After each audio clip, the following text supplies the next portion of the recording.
Hi, I'm Alex, and today I want to tell you about one of my favorite things about meditation.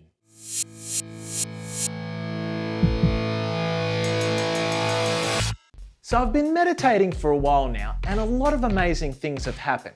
However, I thought I'd share this one thing in particular, as it's not only been noticeable to me, but even more so the people around me.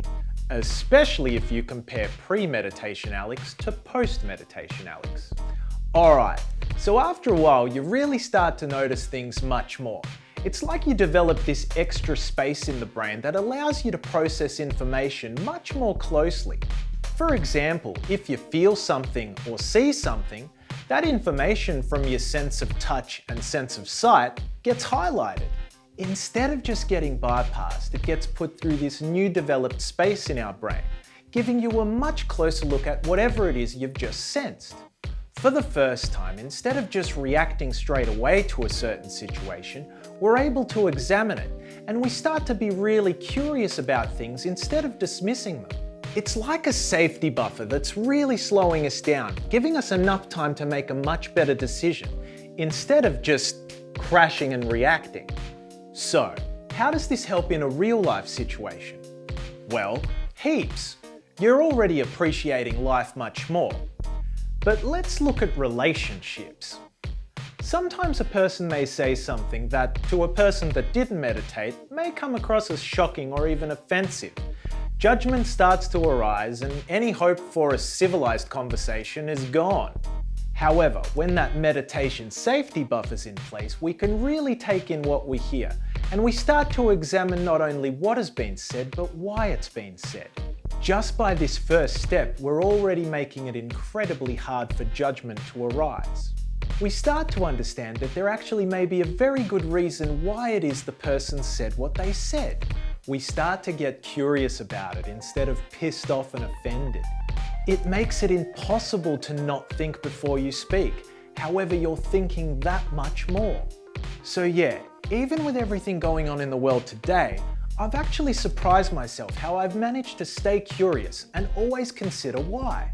And it's not just other people's values that you tend to be curious about. You start to take a pretty good look at your own. It's actually a pretty incredible feeling to not feel your heart rate go up when you hear something that may have shocked or offended you in the past. Instead, you stay calm and enjoy the moment of human interaction and actually having a conversation. And even if it's the other person's agenda to try and get a reaction from you, for some reason, with the safety buffer and the extra sense of curiosity, the person you're talking to tends to quickly change their tune. Imagine if all the world leaders had a daily meditation practice. I wonder what the world would be like. Please let us know what you think below. It's funny too, people say that going down the meditative path can be quite lonely. I tend to disagree. I've honestly had more communication and great conversations with way more people than I've ever had before. And I really think it's been this safety buffer and extra curiosity from meditation that's had a lot to do with it. You might also possibly be thinking, but Alex, didn't curiosity kill the cat?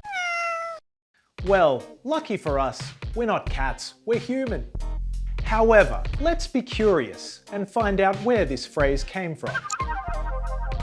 The earliest printed reference to the original proverb appears in the 1598 play Every Man in His Humour, written by the English playwright Ben Jonson. Curiosity killed the cat is a proverb used to warn of the dangers of unnecessary investigation or experimentation. It also implies that being curious can sometimes lead to danger or misfortune. Is it possible that we've subliminally been told that it's not a good idea to be curious since before 1598? Interesting.